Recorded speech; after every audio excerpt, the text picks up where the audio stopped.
নমস্কাৰ বন্ধু-বান্ধৱসকল, আপোনাৰ সকলোকে মই ইউটিউব চেনেল লাৰ্নিং কনচেপ্টত পুনৰবাৰ স্বাগতম জনালোঁ। বন্ধু-বান্ধৱসকল, আমি আজি এই ভিডিঅ'ৰ জৰিয়তে আলোচনা কৰিম ৰিজনিঙৰ ওপৰত। আজি আমি ৰিজনিঙৰ স্পেচিয়েল ক্লাছৰ ওপৰত স্পেচিয়েল ক্লাছ 1ৰ ওপৰত আজি আমি আলোচনা কৰিম। এইটো আপোনালোকৰ অসমৰ আহি থকা যিকোনো কম্পিটিটিভ এক্সাম, যেনে আপোনালোকৰ ADRE হওক বা আপোনালোকৰ আছাম পুলিচে হওক, আপোনালোকৰ আছাম টেটে হওক, আপোনালোকৰ অসমৰ যিকোনো গভৰ্ণমেণ্ট এক্সামৰ কাৰণে অতিকৈ গুৰুত্বপূৰ্ণ হ'ব। গতিকে আপোনালোকে মোৰ ভিডিঅ'টো প্ৰথম পৰা শেষলৈকে চাই যাব। আজি ভিডিঅ'টোৰ প্ৰথমটো কুৱেশ্যন হৈছে what should come in the place of question mark in the following alpha numeric series. ইয়াত আপোনালোকক তলত এটা চিৰিজ দিয়া আছে। এই চিৰিজৰ পৰা আপোনালোকক কুৱেশ্যন মাৰ্কত কি হ'ব, আপোনালোকক ইয়াৰ পৰা আপোনালোকক কুৱেশ্যন মাৰ্কত কি হ'ব, আপোনালোকৰ তলত অপশ্যনখিনি দিয়া আছে, তাৰ পৰা কোনটো হয় আপোনালোকক ইয়াতে উলিয়াব লাগে। গতিকে আপোনালোকে প্ৰথমতে ইয়াত চিৰিজটো চাই ল'ব লাগিব। এই চিৰিজত কি হৈছে আমি প্ৰথমতে এইটো চাই ল'ম। এই চিৰিজটো এইটো দিয়া আছে, এইটো কেনেকুৱা কি হৈছে আমি প্ৰথমতে চিৰিজকেইটা আমি চাই ল'ম। ইয়াৰ কাৰণে আপোনালোকে প্ৰথমে মন কৰিব যে ইয়াতে প্ৰথমখিনি কি দিয়া আছে, ইয়াতে এইখিনি কি দিয়া আছে, নাম্বাৰখিনি দিয়াখিনি আপোনালোকে প্ৰথমে মন কৰিব।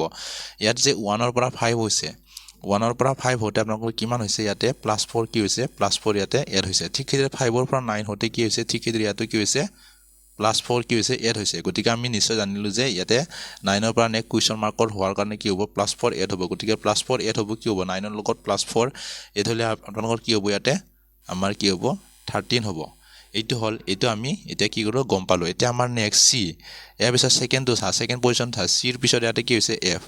ঠিক আছে, চিৰ পৰা এফ হৈছে, ঠিক আছে, এফৰ পৰা ইয়াতে আই। গতিকে আপোনালোকে ইয়াতে মন কৰিব যে চিৰ পিছত এফ হোৱাৰ কাৰণে কিমান প্লাছ হৈছে, CDEF। গতিকে ইয়াতে কিমান হৈছে, +3 কি হৈছে, ইয়াতে +3 কি হৈছে, ইয়াতে এড হৈছে। ঠিক সেইদৰে এফৰ পিছত কি হয়, FGHI, ইয়াতে কি হৈছে, এফৰ পৰা আই হওঁতে কিমান হৈছে, +3 এড হৈছে। গতিকে আমি নিশ্চয় ক'ব পাৰিম যে নেক্সট আইৰ পৰা ইয়াতে কুৱেশ্যন মাৰ্কৰ নেক্সট হোৱাৰ কাৰণে কি হ'ব, ইয়াতে নিশ্চয় +3 এড হ'ব। গতিকে ইয়াতে কিমান আছিল, ইয়াতে আছিল যে আই, আৰু পিছত কি হয়, IJKL। গতিকে ইয়াতে কি হ'ব, এল হ'ব। এইটো হ'ল। এতিয়া আমাক লাষ্টৰ পজিশ্যন লাগে। লাষ্টৰ পজিশ্যনটো ইয়াতে কি আছে, ইয়াতে কি আছিল, ইয়াতে থাৰ্ড পজিশ্যনত কি আছিল, ভি। ইয়াতে ছেকেণ্ডত কিমান আছিল, ছেকেণ্ডৰ থাৰ্ড পজিশ্যনত কিমান আছে, ভি। হয়নে, প্ৰথমত কি আছিল, ভি, ছেকেণ্ডত আছিল ইউ। গতিকে ইয়াতে কি হৈছে, ভিৰ পিছত কি হৈছে, এই ভিৰ পিছত কি হৈছে, ইউ হৈছে। গতিকে ইয়াতে মাইনাছ কি হৈছে, 1 হৈছে। ঠিক সেইদৰে ইউৰ পৰা ইয়াতে আই হওঁতে কি হৈছে, আই নহয়, আইটো প্ৰথম গ'ল। ইউৰ পৰা ইয়াতে টি হওঁতে কি হৈছে, ইয়াতে TU, মানে ইয়াতে -1 হৈছে। গতিকে টিৰ পৰা এতিয়া নেক্সট কুৱেশ্যন মাৰ্কৰ হোৱাৰ কাৰণে ইয়াতে কি হ'ব লাগিব যে ইয়াতে নেক্সট ষ্টেপটো কি হ'ব, ইয়াতে মাইনাছ কি কৰি দিব লাগিব, ইয়াতে মাইনাছ কৰি দিয়া। গতিকে আমাৰ মাইনাছ কৰি দিলে কি হ'ব, আমাৰ ইয়াতে এছ আহি যাব। গতিকে আমাৰ এনচাৰ কি হ'ব, 13LS। 13LSটো ক'ত আছে, আমাৰ ইয়াতে 13LSটো আমাৰ অপশ্যন ডিত আছে। অপশ্যন ডিটো আমাৰ কি হ'ব, কাৰেক্ট এনচাৰ হ'ব। আমি ইমানখিনি কৰিব নালাগিলে হয়, কাৰণ কিয় আপোনালোকক ইতিমধ্যে 13Lটো পাইছে। গতিকে আপোনালোকৰ 13L, বাকী অপশ্যনৰ ক'ত নাই, অপশ্যন ডিত আছে। গতিকে আমাৰ অপশ্যন ডিটো কি হয়, কাৰেক্ট এনচাৰ হয়। ঠিক ইয়াতে আমাৰ নেক্সট ছেকেণ্ড কুৱেশ্যন আছে, select the related word from the given alternatives. ইয়াত আপোনালোকক কি কৰিব দিছে, তলত আপোনালোকক কিছুমান শব্দ দিয়া আছে, তাৰে আপোনালোকক ৰিলেটেডটো আপোনালোকক ইয়াতে কুৱেশ্যন মাৰ্কৰ কি হ'ব উলিয়াব দিছে। ইয়াতে মানে ৰিলেটেডটো কি হয়, আপোনালোকৰ ইয়াতে এইটোৰ প্ৰথম দুটা আৰু লাষ্টৰ দুটাৰ মাজত কি হ'ব, ৰিলেশ্যনশ্বিপটো আছে, ইয়াৰ সম্পৰ্কটো চাই আপোনালোকক কুৱেশ্যন মাৰ্কৰ কি হ'ব উলিয়াব লাগে। ইয়াতে আপোনালোকৰ যেনেকৈ ইয়াতে দিয়া আছে মেকানিক, ইয়াত মেকানিক আৰু স্পেনাৰ দিয়া আছে।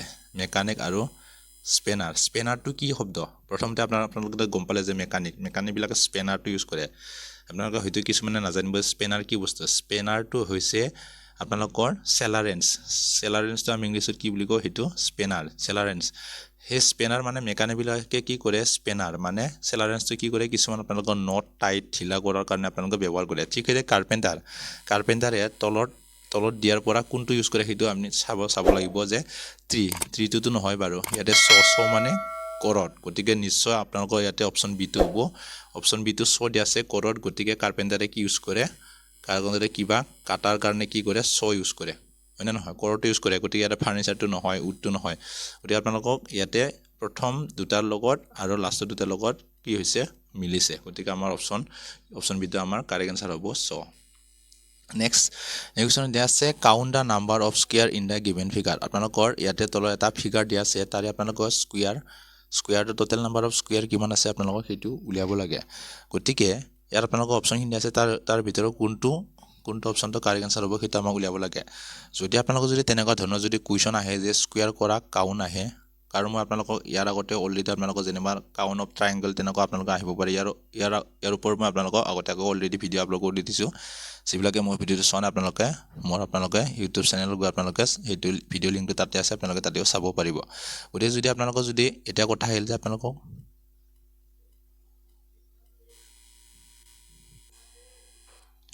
যদি স্কোয়াৰটো যদি কাউণ্ট কৰিব দিয়ে তেতিয়াহ'লে আপোনালোকক কেনেকুৱা কাউণ্ট কৰিব যদি আপোনালোকে ইয়াতে যদি তেনেকুৱা ধৰণৰ যদি কুৱেশ্যন দিয়ে আপোনালোকে প্ৰথমতে কাউণ্ট কৰি ল'ব যে ইয়াতে আপোনালোকৰ ইয়াতে ৰ' আৰু আপোনালোকে কলমটো চাই ল'ব যেনেবা আপোনালোকৰ ইয়াতে 1 2 3 আৰু 4 তলতো কিমান দিয়া আছে 1 2 3 তেনেকুৱা 4 দিয়া আছে সমান যদি দিয়া থাকে তেতিয়াহ'লে আপোনালোকৰ যেনেবা ইয়াতে 1 2 আৰু এইফালে কিমান 3 4 যদি আপোনালোকৰ সমান দিয়া থাকে আপোনালোকে এনেকুৱা এটা দুটা এনেকুৱা কাউণ্ট কৰি থাকিব নালাগে জাষ্ট আপোনালোকে কি কৰি দিব যিমানখিনিলৈকে আপোনালোকৰ নাম্বাৰটো শেষ হৈছে সেইখিনি আপোনালোকে স্কোয়াৰ কৰি কেনে কি কৰি দিয়া প্লাছ কৰি দিলে আপোনালোকৰ এনসাৰ ওলাই যাব যেনেবা 1 স্কোয়াৰ প্লাছ 2 স্কোয়াৰ প্লাছ এটা কিমান 3 স্কোয়াৰ প্লাছ আৰু কিমান পালো আমি এতিয়া 4 স্কোয়াৰ এইখিনি আমি স্কোয়াৰখিনি কৰি কিনে প্লাছ কৰি দিলে আমাৰ এনসাৰটো ওলাই যাব 1 স্কোয়াৰ মানে কি 1 প্লাছ 2 স্কোয়াৰ মানে কিমান 2 দুগুণ কিমান হয় 4 প্লাছ 3 স্কোয়াৰ মানে কিমান 3 স্কোয়াৰ মানে 9 ঠিক আছে 4 স্কোয়াৰ মানে কিমান 4 গুণ কিমান 16 হয় এইখিনি আমি প্লাছ কৰি দিলে কিমান পাম এইখিনি প্লাছ কৰি দিলে আমি 69 কিমান হ'ল 25 29 আৰু 30 গতিকে আমি 30 পালো গতিকে আমাৰ এনসাৰ কি হ'ব 30 আৰু কোড আছে অপচন সি আছে গতিকে আমাৰ অপচন সি হয় কাৰেক্ট এনসাৰ গতিকে যদি আপোনালোকৰ যদি স্কোয়াৰ কাউণ্ট কৰা আহে যদি আপোনালোকক এনেকুৱা যদি আহে তেতিয়ালৈকে জাষ্ট আপোনালোকে তেনেকুৱা স্কোয়াৰ কৰি প্লাছ কৰি দিলে আপোনালোকৰ এনসাৰটো ইজিলি আপোনালোকে উলিয়াব পাৰিব নেক্সট নেগোচিয়েশ্যনত দিয়া আছে if in a certain language Madras যদি আমি এনেকুৱা এটা যদি ভাষাৰে যদি মাদ্ৰাছক যদি আমি এনেকুৱা কোডত লিখা হয় মাদ্ৰাছক যদি আমি NBESB লিখা হয় ঠিক আছে বম্বেক আমি কি কোডেৰে আমি লিখিব পাৰিম সেইটো আমাক সুধিছে গতিকে আমি প্ৰথমতে চাই লওঁ যে মাদ্ৰাছক কেনেকুৱা লিখিছে মাদ্ৰাছ MADRAS মাদ্ৰাছক কেনেকুৱা লিখিছে আমি চাই লওঁ ইয়াতে কেনেকুৱা লিখিছে NBE তাৰপিছত কি আছে SB আৰু T আছে এটা আমি যদি সিধা চাওঁ যদি এমৰ পিছত n হৈছে মানে ইয়াতে কি হৈছে +1 এড হৈছে +1 কি হৈছে এড হৈছে ঠিক আছে এৰ পিছত b হৈছে ঠিক আছে ডিৰ পিছত e হৈছে তাৰ মানে r ৰ পিছত s হৈছে ঠিক আছে এৰ পিছত b হৈছে s ৰ পিছত t হৈছে মানে প্ৰত্যেকতে কি হৈছে +1 এড হৈছে গতিকে আমি নিশ্চয় গম পালো যেহেতু প্ৰত্যেকতে কি হৈছে +1 কৈ এড হৈছে গতিকে আমি এটা নিশ্চয় ক'ব পাৰিম যে বাকি আমাক বম্বেটো উলাব দিছে নে নহয় BOMBAY উলাব দিছে গতিকে ইয়াৰো প্ৰত্যেককে কি হ'ব ইয়াৰো +1 কে কি হ'ব এড হৈ যাব প্ৰত্যেকটো ইয়াৰ যদি প্ৰত্যেকটো যদি +1 কে যদি এড হৈ যায় তেতিয়া আমাৰ কি হ'ব +1 কে যদি প্ৰত্যেকতে এড হৈ যায় b ৰ পিছত কি হ'ব আমাৰ c অৰ পিছত কি হ'ব অৰ পিছত p m ৰ পিছত কি হ'ব n b ৰ পিছত কি হ'ব c এৰ পিছত কি হ'ব b ঠিক আছে y ৰ পিছত কি হ'ব y z মানে আমাৰ কি হ'ব CPNCBZ কোড আছে আমাৰ হেতু অপচন বি আছে গতিকে আমাৰ অপচন বি কি হ'ব কাৰেক্ট আনসাৰ হ'ব গতিকে আপোনালোকৰ এনেকুৱা ধৰণৰ আপোনালোকৰ কোৱেশ্চন আহি থকা দেখা যায় আপোনালোকে যিমান প্ৰেক্টিছ কৰিব সিমানে আপোনালোকে স্পিড কৰিব পাৰিব নেক্সট নেগোচিয়েশ্যন দিয়া আছে select da related word from da given alternatives আপোনালোকৰ তলত কি দিয়া আছে যে আপোনালোকৰ কিছুমান সম্পৰ্কৰ আপোনালোকৰ কিছুমান শব্দবিলাক দিয়া আছে তাৰ পৰা আপোনালোকৰ কোনটো শব্দটো কোনটো লগত সম্পৰ্ক আছে সেইটো মতে আপোনালোকৰ তলত দিয়া আপোনালোকৰ অপচনৰ পৰা আপোনালোকে উত্তৰটো উলিয়াব লাগে ইয়াতে যেনেবা আপোনালোকক প্ৰথম দুটাৰ মাজত সম্পৰ্ক ঠিক সেইদৰে আপোনালোকৰ থাৰ্ড আৰু ফৰ্থৰ মাজত সম্পৰ্কটো উলিয়াব লাগে মানে কুৱেশ্যন মাৰ্কৰ কি হ'ব সেইটো আমাক উলিয়াব লাগে আমি জানো যে আৰ্থটো এটা কি হয় এটা প্লেনেট মানে কি হয় গ্ৰহ হয় না নহয় গতিকে আৰ্থ এটা কি হয় প্লেনেট হয় হয়নে নহয় পৃথিৱীটো এটা কি হয় এটা গ্ৰহ হয় কিন্তু মুনটো কি হয় আমাক সেইটো লিখিব লাগিব যে মুনটো এটা চান হয় নেকি নহয় এটা কি হয় মুনটো এটা ইউনিভাৰ্স হয়নে নহয় ইউনিভাৰ্স হয় নেকি ইউনিভাৰ্সো নহয় ঠিক আছে ভেনাছ মানে শুক্ৰ গ্ৰহ হয় গতিকে শুক্ৰ গ্ৰহও নহয় মুনটো কিন্তু মুনটো এটা কি হয় স্যাটেলাইট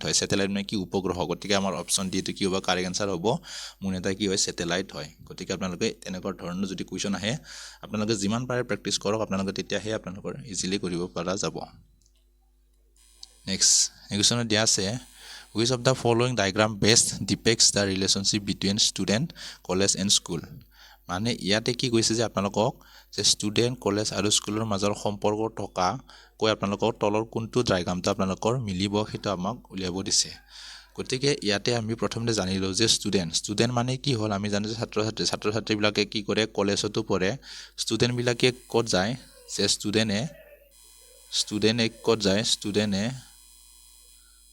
ক'ত যায় কিছুমান ষ্টুডেণ্টে কলেজতো যায় আৰু কিছুমান ষ্টুডেণ্টে কি যায় স্কুলতো যায় গতিকে আমি ইয়াতে এইটো কথা জানিব লাগিব যে ষ্টুডেণ্টটো হ'ল কমন কিন্তু আমাৰ কিছুমান কলেজত যায় কিছুমান কি হয় ক'ত যায় স্কুলত যায় গতিকে আমি আমাৰ বেষ্ট আমাৰ ফিগাৰটোৰ পৰা কোনটো ৰিলেশ্যনশ্বিপটো আমাৰ কাৰেক্ট হ'ব অপশ্যন বিটো কি হ'ব কাৰেক্ট এনসাৰ হ'ব যদি আমি ইয়াৰে যদি মাজৰটো যদি আমি কি বুলি ধৰি লওঁ আমি মাজৰটো যদি ষ্টুডেণ্ট বুলি ধৰি লওঁ মাজৰটো যদি আমি ষ্টুডেণ্ট বুলি ধৰি লওঁ যদি আমি যদি এইটো কলেজ বুলি ধৰি লওঁ যদি এইটো যদি আমি স্কুল বুলি ধৰি লওঁ তেতিয়াহ'লে আমাৰ এইটো মতে মিলিব কিন্তু বাকীটা তেনেকুৱা আমাৰ নিমিলে গতিকে আমাৰ অপশ্যন বিটো কি হ'ব কাৰেক্ট এনসাৰ হ'ব গতিকে আপোনালোকৰ এনেকুৱা ধৰণৰ আপোনালোকৰ ৰিলেশ্যনশ্বিপৰ এনেকুৱা ধৰণৰ আপোনালোকৰ কুৱেশ্যন আহি থকা যায় গতিকে আপোনালোকে যিমান পাৰে আপোনালোকৰ প্ৰেক্টিছ কৰিব কাৰণ যিমানে আপোনালোকৰ প্ৰেক্টিছ কৰিব সিমানে আপোনালোকে ইজিলি কৰিব পাৰিব গতিকে আপোনালোকৰ এনেকুৱা ধৰণৰ কুৱেশ্যন আপোনালোকৰ এক্সামত আহি থকা দেখা যায় গতিকে বন্ধু বান্ধৱসকল মোৰ আজি ভিডিঅ'টো এইখিনি আছিল আপোনালোকে মোৰ ভিডিঅ' চাই কেনেকুৱা লাগিলে ভাল লাগিলে লাইক কৰিব আৰু যিবিলাকে মোৰ চেনেল নতুনকৈ আছে আপোনালোকে মোৰ চেনেলটো নিশ্চয় ছাবস্ক্ৰাইব কৰিব ল'ব গতিকে মোৰ আজি ভিডিঅ'টো এইখিনি আছিল থেংক ইউ